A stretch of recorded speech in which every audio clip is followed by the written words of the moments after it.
زکوٰۃ کی رقم سے مکان خریدا گیا ہے اور اس کی پھر جو کرایہ اور آمدنی آتی ہے اس سے تنخواہیں دی جاتی ہیں، تو آیا یہ جائز ہے یا ناجائز ہے؟ دیکھیں، میں نے الجواب حامداً و مصلیاً، دیکھیں میں نے پہلے بھی بتایا تھا کہ زکوٰۃ کے روپے سے مکان خریدنا اس غرض سے کہ اس کی آمدنی سے مدرسین کی تنخواہیں دی جائیں، یہ جائز نہیں ہے، اس لیے کہ زکوٰۃ ادا نہیں ہوگی، ٹھیک ہے۔ اور ویسے بھی اگر زکوٰۃ کی رقم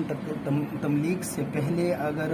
تنخواہوں میں دی جائے گی تو ڈائریکٹ تنخواہوں میں عوض کے بدلے ہو جائے گی، اور عوض کے بدلے زکوٰۃ ادا نہیں ہوتی، تو اس لیے جو ہے اس کو زکوٰۃ کی جو رقم ہے اس کو تملیک کروا دیا جائے، طلباء سے اجازت لے لی جائے، پھر طلباء دیں گے تو جو بھی زکوٰۃ دے گا طلباء کی اجازت کی وجہ سے وکیل ہیں معتمم صاحب یا صدر صاحب، جامعہ کے جو صدر ہوتے ہیں، تو پھر وہ تملیک ہو کے پھر اساتذہ کو تنخواہ دی جا سکتی ہے۔ اور اسی طرح کوئی زکوٰۃ کی رقم سے مکان خریدنا ہے تو تملیک پہلے ہو جائے، پھر اس مکان کو خرید کے پھر اس کا کرایہ جو ہے وہ اگر تنخواہوں میں دیا جائے تو یہ صورت ہے جائز ہونے کی۔